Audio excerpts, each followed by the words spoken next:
하겠습니다. 이제 말씀 함께 보도록 하겠습니다. 올해 우리는 요한복음 17장의 말씀을 통해서 하나됨의 부르심을 고백하고 있습니다. 하나됨은 관계의 언어였지요. 사람에게 하나됨은 실질적으로 있을 수는 없는 일입니다. 우리에게 있어서 하나됨이란 하나님의 형상을 따라 지어진 우리의 모습이라 이야기할 수 있습니다. 삼위일체이신 하나님께서 우리를 하나님의 형상으로 지으셨고 하나이면서 동시에 셋이신 하나님의 형상을 따라 아담이 하와를 맞이할 때 고백합니다. 당신은 내 뼈 중에 뼈요 내 살 중에 살이라는 고백으로 함께하게 되었죠.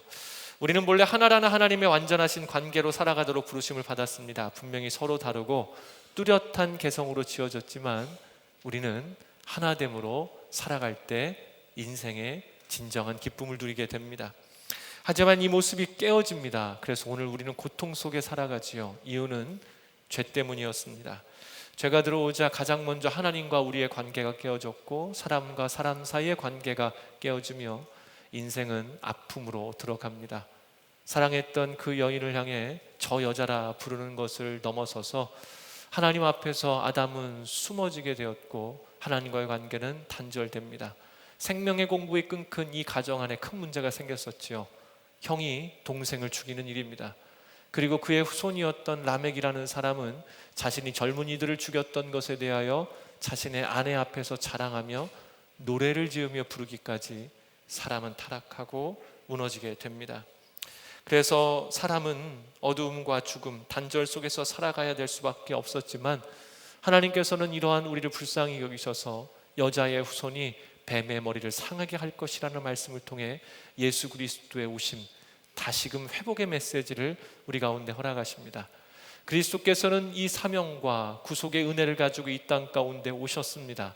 그리고 십자가 지시기 전, 그 사명을 완수하기 전 우리를 위하여 기도하셨던 놀라운 기도의 말씀이 이렇게 기록되어 있습니다. 그것이 우리가 창립기념주일 때 함께 보았던 말씀인데요, 요한복음 17장 21절부터 23절까지의 말씀 우리 함께 읽도록 합니다. 세 절의 말씀입니다. 시작. 내 안에 계시고 내가 아버지 안에 있는 것 같이 그들도 모두 하나가 되게 하시고 그들도 우리 안에 있게 아버지께서 나를 보내셨다는 것을 세상이 믿게 하소서. 아버지께서 내게 주신 영광을 내가 그들에게 주었습니다. 이것은 우리가 하나인 것 같이 그들도 하나가 되게 하려는 것입니다. 내가 그들 안에 있고 아버지께서 내 안에 계신 것은 그들이 완전히 하나가 되게 하려는 것입니다.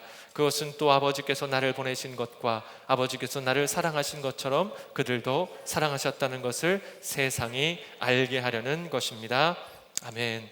예수님께서 우리를 위해 이렇게 기도하셨죠. 그 핵심적인 내용입니다. 저를 따라 함께 고백하도록 하겠습니다. 그들도 모두 하나 되게 하소서. 예수님을 우리가 바라볼 때 예수님은 우리의 모든 것의 본이 되어 주셨습니다. 그 중에서도 기도의 본이 되어 주셨지요. 그런데 성경에서 보면 예수님의 기도하신 내용이 직접적으로 언급된 경우는 거의 없습니다. 그래서 요한복음 17장의 대제사장적 기도라 불리는 이 본문은 매우 특별하고 중요하고요. 특별히 우리가 함께 읽었던 21절 이하의 말씀은 앞으로 믿을 성도인 교회를 위하여 하신 기도였기 때문에 우리에게 있어서는 중요한 정도를 넘어 매우 중요함을 우리는 생각해야 되는 말씀입니다. 십자가 지시기 전 앞으로 믿을 성도를 위하여 기도하신 한 가지의 기도 제목은 우리가 하나인 것처럼 그들도 하나가 되게 해달라는 예수님의 간구였습니다. 여러분, 혹시 여러분들께서 이 말씀을 창립기념주일에 잠시 듣고 잊고 사셨다라면 다시 한번 마음에 새기셔야 됩니다. 구원의 이유는 관계에 있습니다. 하나님과 본래 하나였던 이들이 관계의 단절로 인하여 그 생명의 은혜를 누리지 못한 이들을 다시 관계 안으로 부르셔서 연합으로, 친밀함으로, 하나됨으로 부르시기 위하여 에베소서는 막힌 담을 허물어 예수 그리스도의 십자가를 통하여 우리가 주님과 하나 되었음을 이야기합니다.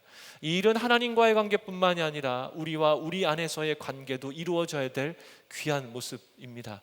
그래서 하나됨은 그리스도께서 기도하신 것처럼 우리 안에 이루어져야 될 일이고 구원받은 우리라면 반드시 이루고 살아가야 될 핵심적이고 성도의 삶의 가장 귀한 모습이라고 이야기할 수가 있습니다. 자, 그렇다면 이제 우리는 생각해야 됩니다. 예수님의 이 기도는 우리 안에 어떻게 이루어질 수 있느냐라는 것입니다. 요한복음은 그 이야기를 17장 이전에 14장과 16장을 통해 보혜사 성령을 언급하며 성령님을 통해 이루어질 수 있음을 우리 가운데 내비칩니다. 그리고 2주 전의 말씀이었을 텐데요, 여러분, 에베소서의 말씀에서 이 말씀이 이렇게 증거하고 있습니다. 4장 3절의 말씀 우리 함께 읽겠습니다. 시작. 자, 저를 따라 함께 고백합니다. 성령께서 하나 되게 하신 것을. 예수님께서 요한복음에서 2장에 걸쳐서 말씀하시고 사도행전에서도 말씀하신 그 성령께서 오셔서 하시는 일을 여러분 에베소서에서는 뭐라고 이야기하고 있습니까? 하나 되게 하시는 것이라고 이야기하고 있어요. 여러분들이 성령의 사람인가, 내 안에 구원의 역사를 통하여 성령님이 내 안에 계시는가 그렇지 않은가에 대한 여러분 단적인 증거는 하나님과의 하나됨, 함께 부르신 이들과의 하나됨이에요. 잠도 깰 겸 옆 사람 잠깐 좀 바라보도록 하겠습니다. 가족분들이시라면 조금 응시해 주십시오. 그윽한 눈빛로 잠깐 바라봐 주시길 부탁을 드리겠습니다. 이렇게 말씀드리면 잘 안 하시더라고요. 네. 여러분, 제가 왜 이 부탁을 드렸을까요? 과연 우리의 가족이라고 불리는 가장 친밀하고 연합으로 함께 살아가야 될 우리가 정말 하나됨으로 이 자리에 있는가에 대한 점검을 여러분들께 부탁드리고 있는 중입니다. 여러분은 예수 그리스도를 믿고 성령께서 하시는, 성령이 우리 안에 계셔서 이루어져야 될 그 하나됨의 일들이 여러분들 안에 진정으로 이루어지고 있습니까? 아니면 오늘 살아가는데요, 집안에 모두 다 하나씩은 두시는 그 왼수와 함께 오늘 가정을 살아가고 계십니까? 성경은 우리 안에 이야기하는 겁니다. 우리가 정말로 구원받은 자라면 하나됨이 이루어지고 하나됨을 이루어가는 것이 너무나 중요하다는 것이죠. 성령님께서 우리 안에 역사하심으로 하나됨을 이루어갈 수 있는 모습은 두 가지입니다. 지난주에 1부에서는 설교하고 2부에서는 설교하지 못하여서 말씀드리지 못했습니다만 그 첫 번째는 당연히 기도입니다.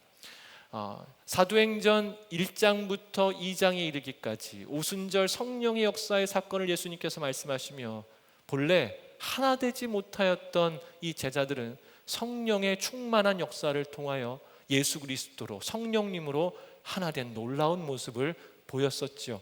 그리고 두 번째는 무엇일까요?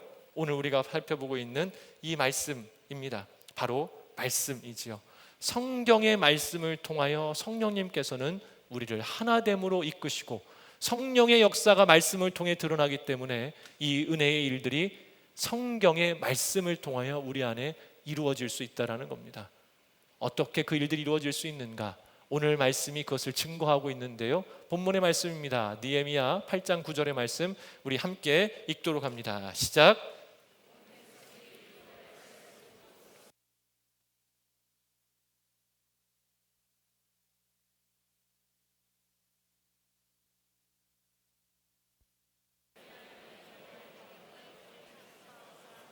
슬퍼하거나 울지 말라.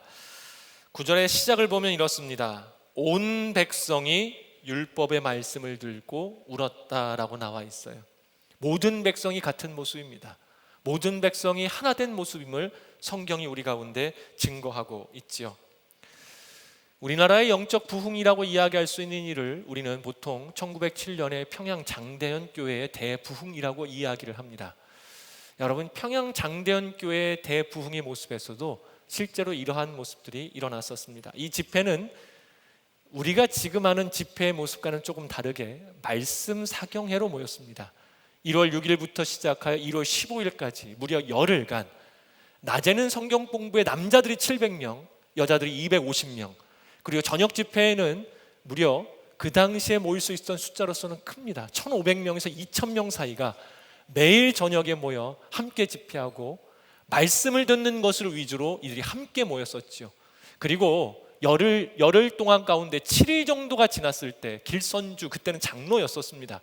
길선주 장로가 자리에서 일어나더니 말씀 앞에 찔림을 받고, 스스로도 말씀을 증거하는 자였었지만 다른 이의 말씀 앞에, 다른 설교자의 말씀 앞에 찔림을 받고 자신 안에 있었던 연약함, 이 100원을 빌려 갚지 않았던 그 당시에 100원을 빌려 갚지 않았던 그 돈에 대한 마음의 자책으로 인하여서 그것을 회개함과 동시에 그 안에 함께 있었던 많은 이들이 말씀 앞에 자책하여 회개함으로 울며 있었던 일이 바로 평양 대부흥의 역사였었지요. 오늘 말씀이 그렇습니다.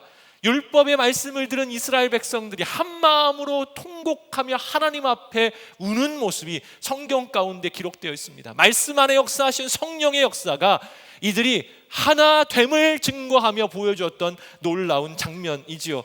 오히려 이 일 때문에 느헤미야와 에스라가 이제 더 이상 울지 말라는 이야기할 정도로 이들은 진정으로 성령 안에 하나 되어 자신을 돌아보며 울며 하나님 앞에 나아갔던 놀라운 모습이 이 곡 가운데 기록이 되어 있습니다. 자, 그렇다면 이제 우리가 물어야 될 것은 한 가지입니다. 분명히 말씀은 성령의 역사를 따라 우리를 하나됨으로 이끌어갈 것인데 어떻게 해야 이 일이 우리 가운데 이루어질 수 있느냐라는 겁니다. 오늘 본문은 실질적으로 1절부터 시작이 되는데요, 1절 말씀에 이렇게 기록됩니다. 우리 함께 읽어가며 내용을 살펴봅니다. 1절입니다. 시작.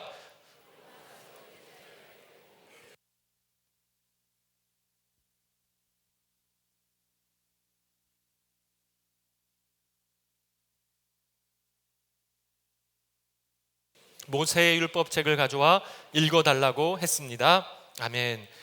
본문의 시작인 1절의 말씀은 우리에게 매우 특별한 내용을 전달하고 있어요. 백성들이 모였는데 물문 광장 앞이라는 곳에 모였습니다. 여러분, 그런데요, 이 단어가 굉장히 특이합니다. 일제히 모였다라는 것을 원어 그대로 해석하게 되면 한 사람처럼 모였다라는 것으로 성경이 그렇게 의도적으로 기록하는 것을 볼 수가 있어요. 이 모습의 특별함은 여러분 찾으셨는지 모르겠습니다만 자발성입니다. 이 당시에 지도자였던 느헤미야가 물문 앞으로 모이라고 하지 않았다라는 겁니다. 성경은 백성이 마치 한 사람처럼 물문 앞 광장에 자발적으로 모여 있음을 우리 가운데 전달해 주고 있습니다. 누구의 주도가 아니었었어요. 그리고 이 모습을 통해서 오늘 우리가 읽었던 9절의 놀라운 부흥의 모습, 하나됨의 놀라운 은혜의 일들이 일어났다는 것이죠. 여러분, 실제로 9절과 같은 일들은 그냥 절대로 일어나는 법은 없습니다. 느헤미야의 전반을 살펴보면 어떻게 이들이 자발적으로 함께 모이게 됐는지에 대해서 우리가 조금 더 실마리를 찾을 수가 있습니다. 느헤미야에서 가장 중요한 단어를 꼽자면 성벽 재건이라고 이야기할 수 있습니다. 느헤미야의 시작은 이렇습니다. 동생 하나니로부터, 그림을 보여주십시오. 그림은 자연스럽게 보여주시면 됩니다. 동생 하나니로부터 느헤미야가 특별한 소식 한 가지를 듣습니다. 이 일의 심각성은 동생 하나니가 예루살렘으로부터 느헤미야가 있는 페르시아까지 찾아왔다라는 데 심각성이 있습니다. 이 거리가 대략 1400km 정도, 사람들이 도보로 이동하였을 때 그 당시의 교통 수준으로는 약 4개월 정도가 걸려야 올 수 있는 거리입니다. 동생 하나니가 이 거리를 막론하고 왔던 한 가지 이유는 예루살렘 성벽이 불탔다라는 매우 아픈 소식을 가져왔던 것이죠. 그래서 이 소식을 들었던 느헤미야는 지금 그림과 같이 통곡하여 울며 그 자리에 앉아 하나님 앞에 금식을 하기 시작합니다. 느헤미야의 기도는 여기서 멈추지 않습니다. 느헤미야는 4개월이 지난 뒤에 왕에게 요청하는 일이 생깁니다. 그 일도 이렇게 진행이 됩니다. 왕의 술을 맡았던, 그래서 비서실장과 같은 역할을 담당했던 이 느헤미야가 왕 앞에서 근심 어린 얼굴을 보였었어요. 그리고 왕이 묻는 겁니다. 무슨 일이 있냐? 여러분, 이전의 설교들을 기억하실런지 모르겠습니다만 고대의 규범을 따라 왕 앞에서 수심 어린 얼굴을 보여 왕이 만약에 그것에 대하여 언짢아하면 그 사람은 그날 죽습니다. 왕의 법에 있어서 왕에게 신경을 쓰이게 하는 모든 것들은 사형의 이유가 된다는 것이죠. 놀랍게도 그 자리에서 왕은 느헤미야를 죽이지 않았고 느헤미야에게 묻는 겁니다. 무슨 일이 있냐? 우리의 조상들의 묘가 파헤쳐지게 됐습니다. 온전하지 못합니다라는 이들 안에 있는 하나의 공통된 관습을 이야기했고, 그래서 느헤미야에게 묻는 겁니다. 그럼 내가 너에게 무엇을 들어주면 되겠느냐? 이때 말씀을 보게 되면 느헤미야 안에 일어나는 일들이 한 가지가 있습니다. 바로 느헤미야가 하나님 앞에 기도함으로 잠시 기도한 이후에 왕에게 자신이 그동안 기도해 왔던 4개월 동안 기도했던 한 가지를 왕 앞에 이야기하는 것이죠. 나를 예루살렘으로 보내어 그곳을 다시금 건축하며 조상들의 묘가 그렇게 방치되지 않도록 부탁을 합니다. 놀랍게도 왕은 이 자리에서 흔쾌히 허락을 합니다. 그림을 다시 한번 보여주시겠습니까? 여러분, 그림을 보시면 성경의 내용을 그대로 재현을 했는데요, 왕 옆에 지금 누가 앉아 있나요? 왕비가 앉아 있습니다. 여러분, 이 시간은 공적인 시간이 아니라는 것을 뜻합니다. 실은 이 시간은 왕이 이 시간 가운데 자신이 왕비와 함께 술을 마시며 즐기려는 시간이었기 때문에 실질적으로 느헤미야에게 있어서 왕에게 수심을 보인다는 것은 매우 위태롭고 위험한 시간이었습니다. 그래 놀랍게도 기도로 계속해서 하나님 앞에 나아갔던 느헤미야에게 왕은 이 모든 것들을 흔쾌히 허락하게 되었고, 그리고 이후에 느헤미야는 군대뿐만이 아니라 직서까지 그리고 총독의 위치로 예루살렘으로 돌아가게 됩니다. 느헤미야가 예루살렘에 도착하여 성벽 재건을 시작합니다. 모든 것이 어려웠습니다. 외부에는 적이 있었고 내부에는 자기 이익을 챙기려는 자가 있었습니다. 흉년도 겹치고 느헤미야에게는 끊임없이 위험과 협박이 있었습니다.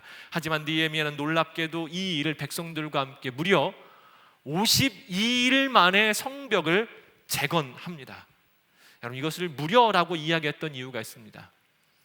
이 성벽 재건이 한 세기 곧 100년 가까이 이루어지지 않았던 일입니다.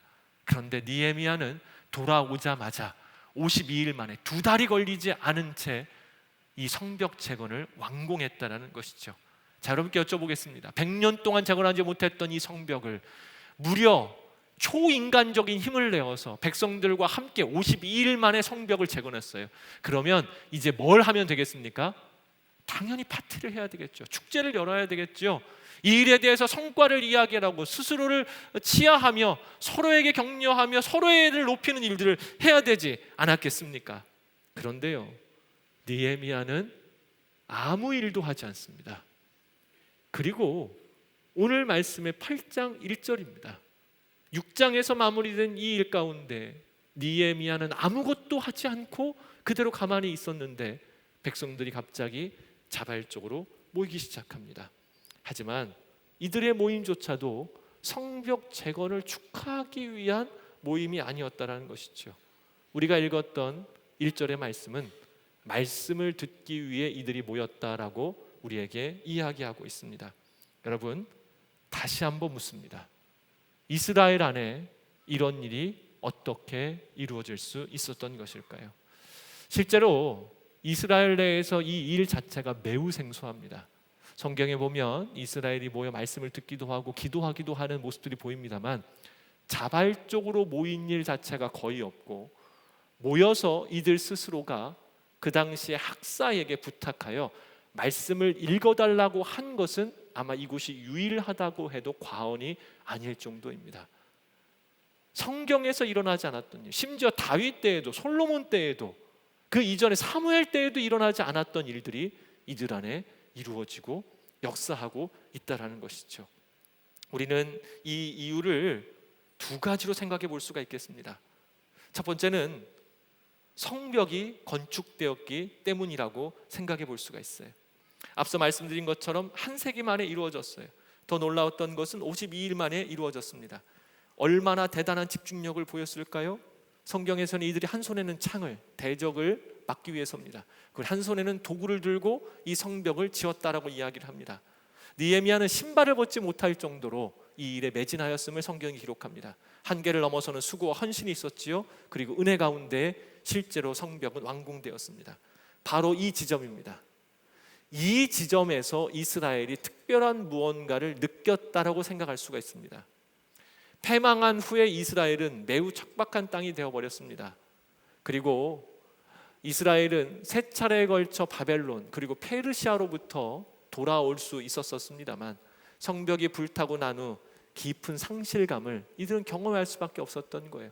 돌아왔던 땅은 척박하였고 돌아온 이후에 한 세기 동안 성벽 재건이 미진하였는데 그마저도 남아있던 성벽마저도 다 불타고 났으니 얼마나 힘들었겠습니까? 느헤미야의 주도로 성벽이 건축되었습니다. 정말로 기뻤겠죠.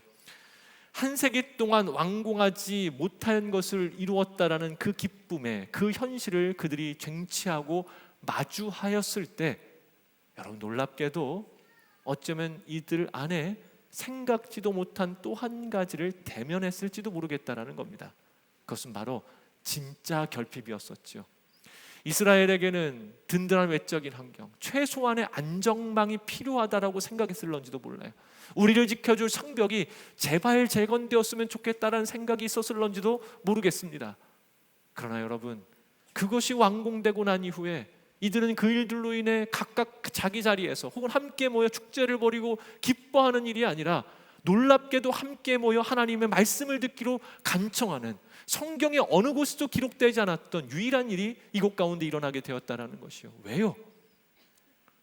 최소한의 안전망이, 그토록 초인적인 힘을 다하여 애를 쓰고 힘을 다하여 신발을 벗지 못할 정도로 잠을 줄여가며 대적을 그들이 물리치며 그리고 힘을 다하여 재정과 물질을 다 투자하여 했던 그 성벽이 지어지고 나자 진정으로 필요한 것이 무엇인지를 볼 수 있었던 내적 결핍, 영적 결핍 가운데 마주했을런지도 모르겠다라는 거예요.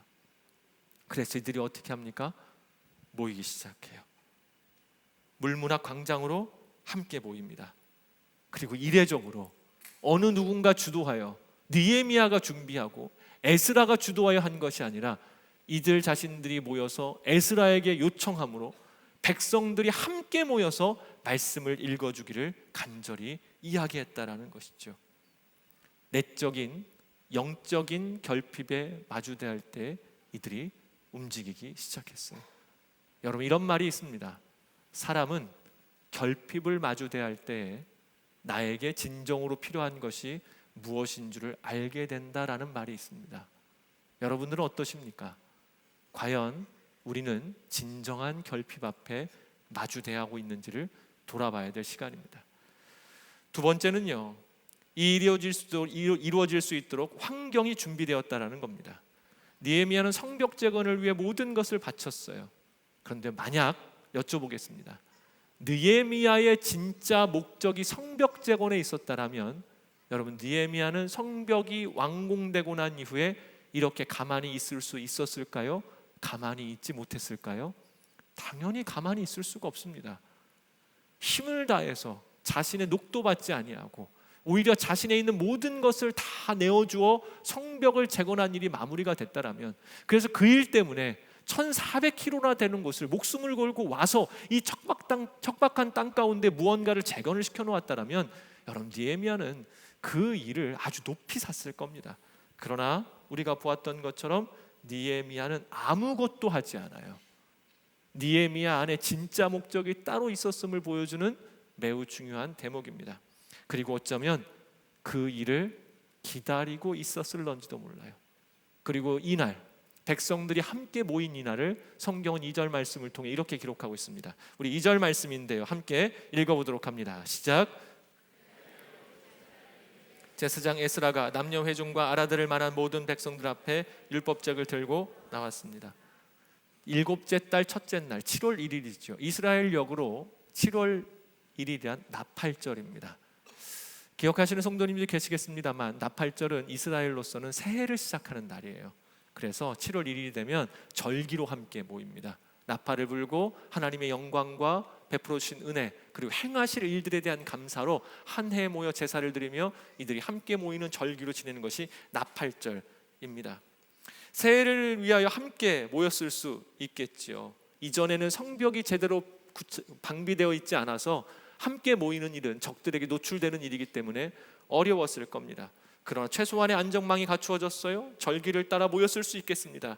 그러나 이들의 모임은 제사를 넘어 소망을 향하고 있었다라는 겁니다. 본래 이들이 모여야 될 장소는 스룹바벨 성전입니다.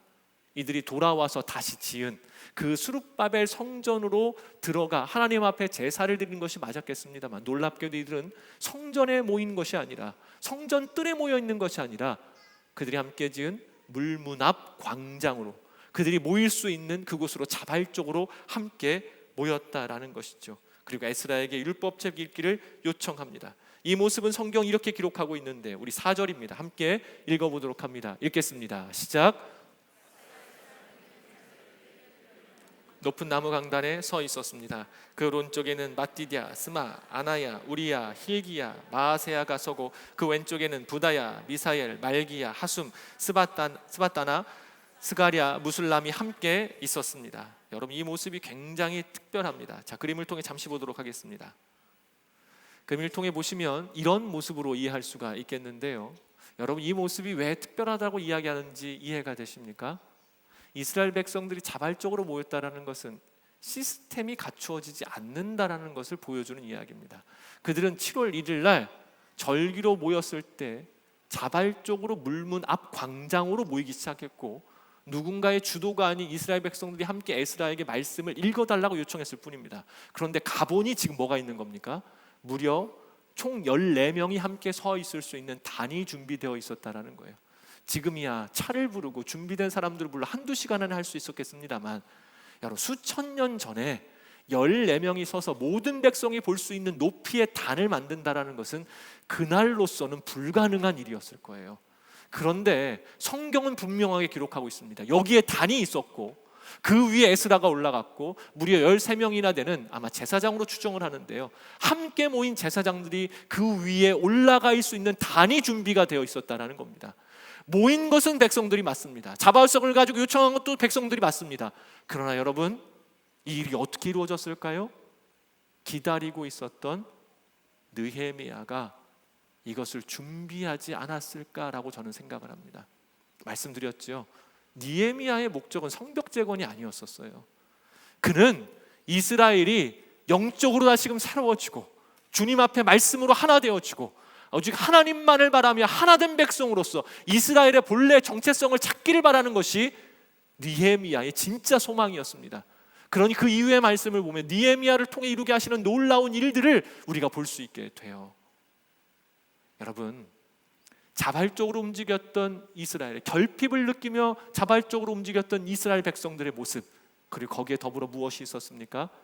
이 일을 위하여 헌신하며 수고하였던 느헤미야와 또한 마지막까지, 어쩌면 이건 제 추측입니다, 단을 준비하여 이스라엘 백성들이 함께 모여 하나님을 바라볼 수 있도록 준비됨이 있었기 때문에 이 놀라운 영적인 일이 실질적으로 이루어질 수 있었다라고 이야기할 수가 있겠죠. 사랑하는 여러분, 그럼 물어봅니다. 지금 이스라엘이 경험하고 있는 이 일들이 이스라엘만의 일이라고 이야기할 수 있겠습니까? 아니요. 오늘 우리의 일이라고 이야기할 수가 있습니다. 오늘 이 자리에 여러분들이 앉아 계시죠? 여러분들은 왜 이 자리에 앉아 계십니까? 우리가 세상으로 인해 만족한 사람들로 이 자리 가운데 있다라면, 아니요, 세상으로 만족하는 사람으로 살아간다라면 이 자리에 앉아 있을 이유가 없습니다. 시간을 내어서, 그리고 쉬는 날, 이 황금 같은 아침에 굳이 이 자리에 앉아 있을 이유가 무엇이겠습니까? 우리가 느끼는 영적 결핍이 있기 때문에 그래요.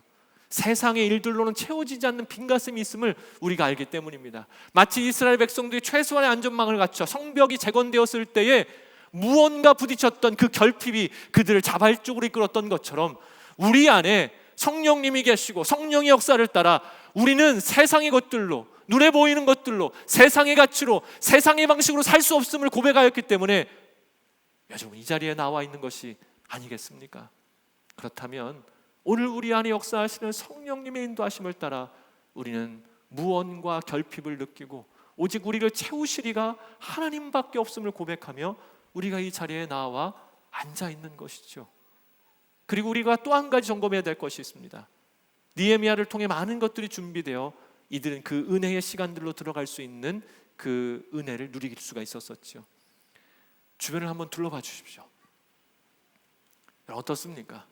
눈에 보이는 카메라만, 제 눈에만 3대가 보입니다. 뒤에는 음향 세팅이 되어 있고 앞에는 스피커가 배치되어 있습니다. 여러분들이 함께 들으시고 은혜로 감동을 받았던 성가대의 찬양이 있었어요. 그리고 찬양팀이 함께합니다. 들어오실 때는 주차팀이 준비되어 있었고 안내팀이 여러분들을 맞이합니다. 예배가 끝나고 나면 러빙핸즈가 이 모든 부분들을 치우고 마무리를 합니다. 그리고 지금 차세대에서는 헌신된 교사분들이 여러분들의 자녀를 돌보고 섬기고 있어요. 여러분, 우리에게 준비가 부족합니까? 우리에게 갖추어지지 않은 것이 있습니까? 우리를 이끄시는 성령의 영적 결핍을 따라 우리는 세상의 길이 아닌 진정하고 참된 것을 마주하고자 이 자리에 나왔습니다.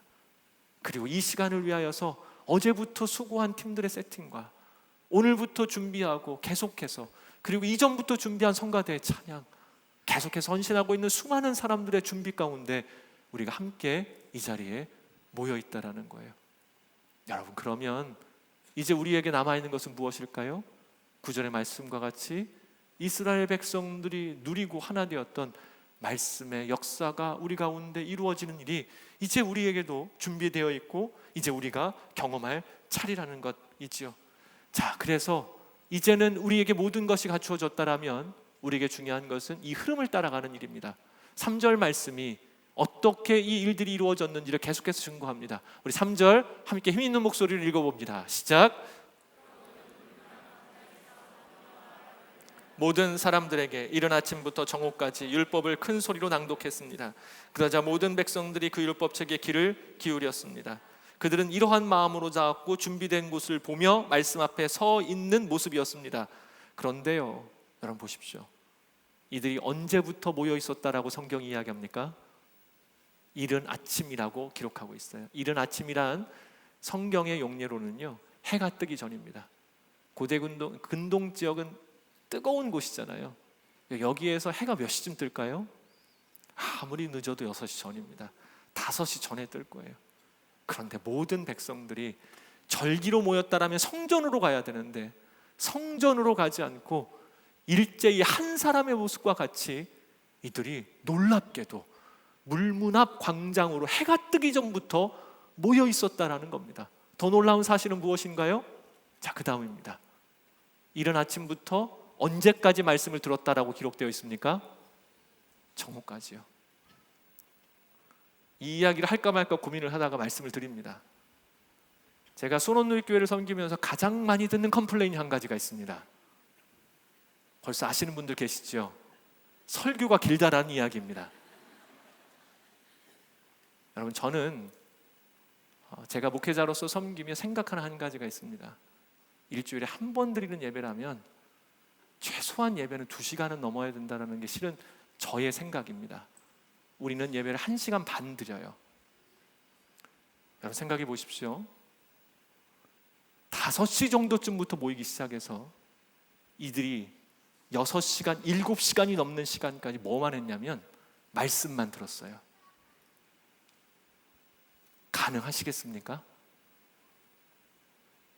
여러분, 결핍을 느끼고 모인다라는 것은 바로 이러한 태도를 이야기합니다. 정말로 내가 세상으로 살지 않고 하나님의 말씀으로 살기를 소망한다라면 이러한 모습을 의미해요. 이곳을 위하여서 준비하는 그 손길과 눈물의 기도가 있었다는 것을 안다라면 여러분, 우리가 그렇게 임하는 겁니다. 어제도요, 70-80명이 넘는 성도님들이 이 자리를 위하여서 1시간여 동안 간절히 기도했습니다. 하루 이틀이 아닙니다. 벌써 우리가 이렇게 기도한 지가 1년이 넘고 2년이 넘습니다. 여러분, 이 자리를 위해서 너무나 많은 사람들이 준비하고 기도하고 눈물을 흘리고 주님 앞에 간구합니다. 그리고 우리 또한 우리의 필요가 아닌, 우리로 하여금 영적인 결핍을 알게 하시는 성령의 은혜를 따라 이 자리 가운데 나왔어요. 그러면 우리의 마음의 자세는 어떠해야 될까요? 그 말씀이 나를 살린다라는 것을, 그 말씀을 우리가 수동적으로 들을 것이 아니라 필요하여 요청에 따라 듣는 자처럼 그 앞에 서는 거예요. 저한테 왜 이런 동영상이 자꾸 보여지는지 모르겠습니다만 어느 날 동물 동영상을 조금 봤더니 자꾸 동물들이 자꾸 나오는 겁니다. 여러분, 그런데 제가 봤던 놀라운 영상이 있는데요, 2가지예요.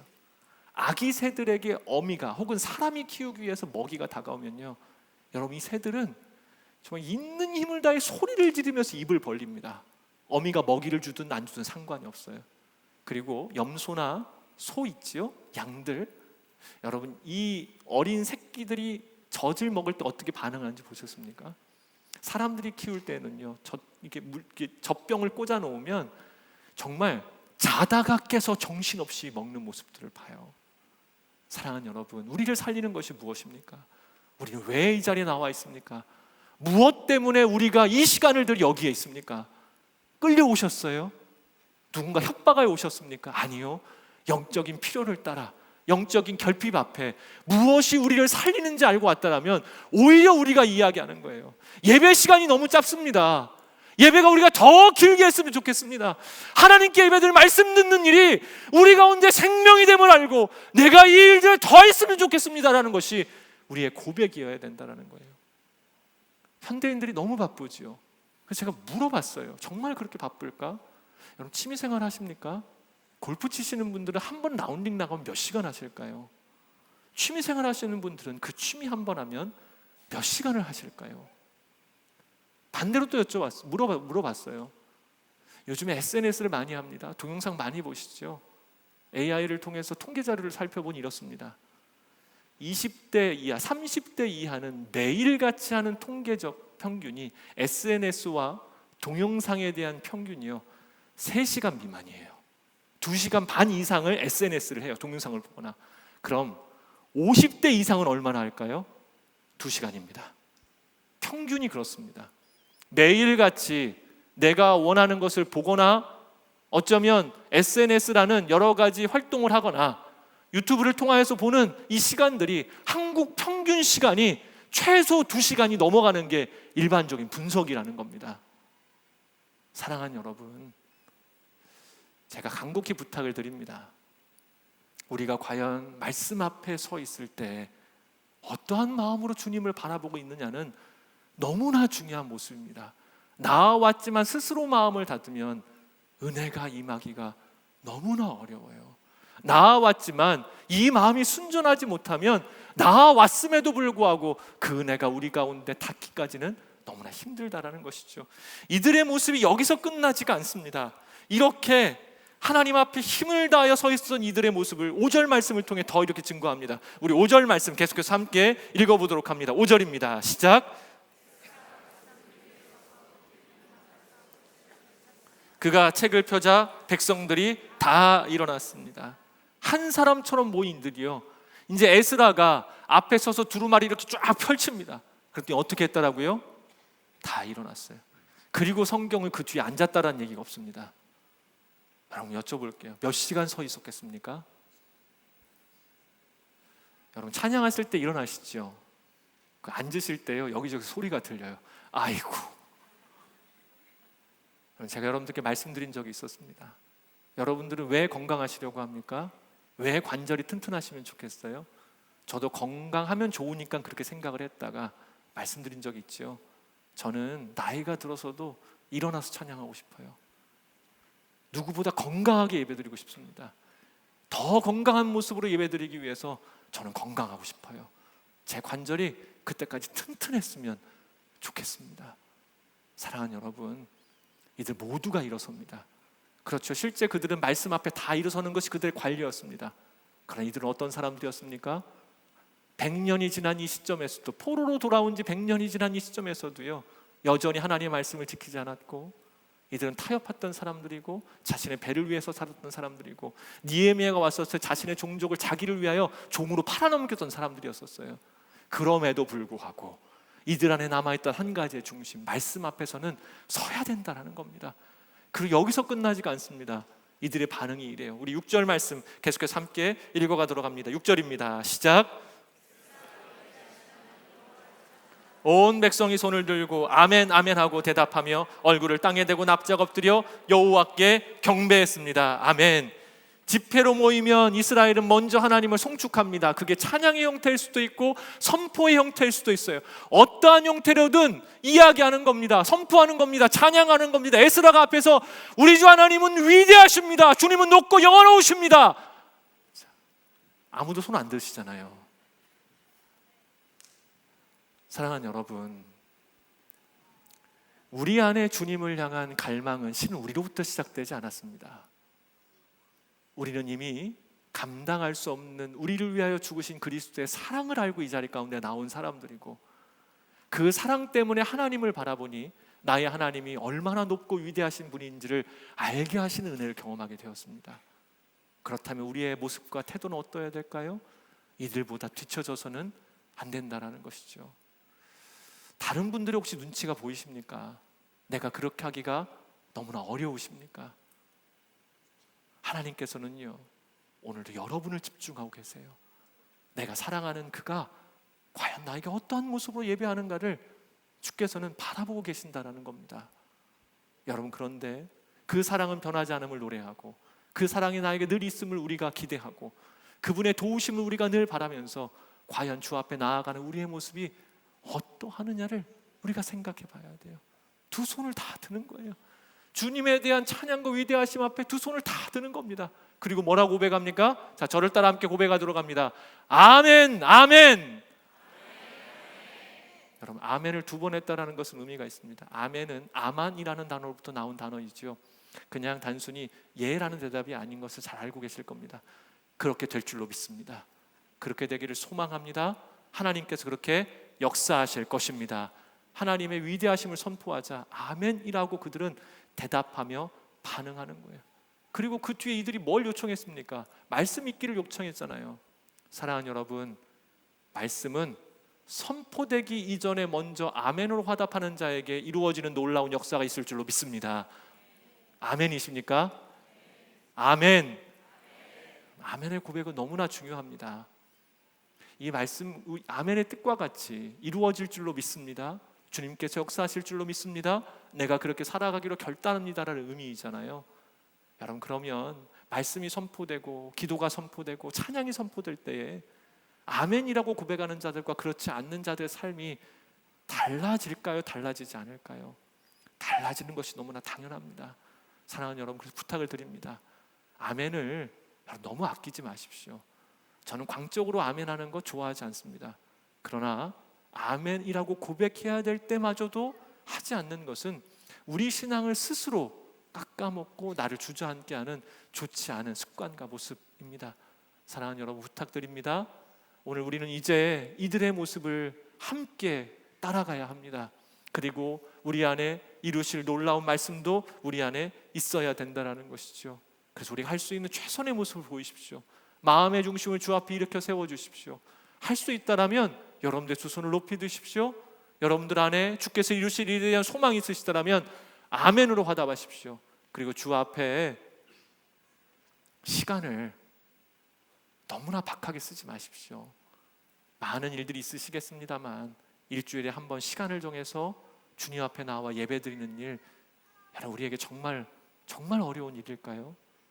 지금보다 훨씬 더 어렵게 살고 힘들게 살았던 그 이전의 시절에 우리 믿음의 선배들께서는 날마다 교회에 모이고 기도하기를 힘썼었습니다.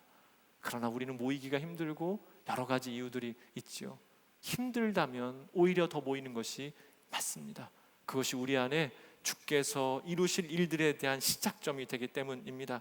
그리고 이제 말씀은요, 다시금 9절로 이어져 갑니다. 우리 9절 말씀 함께 이 마음을 가지고 힘있게 읽어봅니다. 읽습니다. 시작.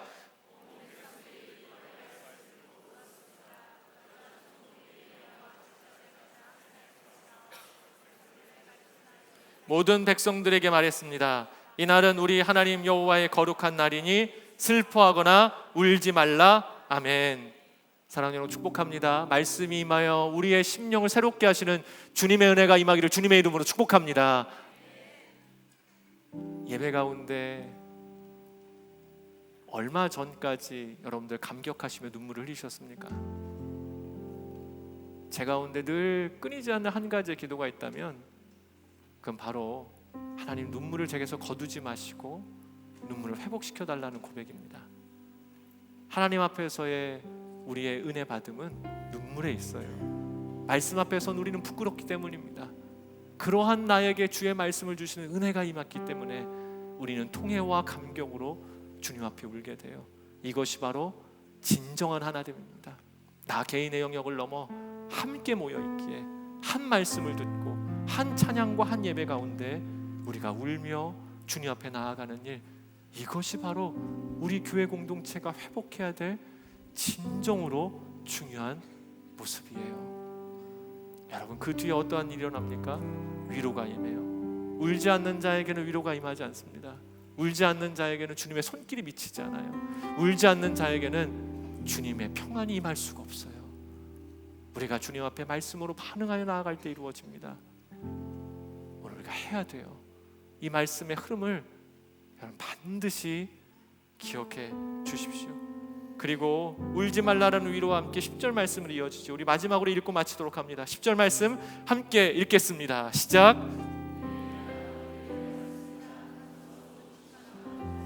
아무것도 준비하지 못한 사람들에게도 나누어 주어라. 이날은 우리 주의 거룩한 날이니 슬퍼하지 말라. 여호와를 기뻐하는 것이 너희 힘이다. 저를 따라 함께 고백합니다. 여호와를 기뻐하는 것이 너희 힘이다. 여러분 아멘이십니까? 이 말씀이 어떻게 이루어집니까? 한순간에 이루어지잖아요.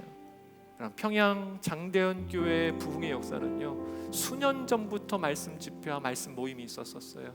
그리고 그 전해에 다른 선교사가 들어와서 인도와 웨일즈에 있었던 성령의 역사를 이야기합니다.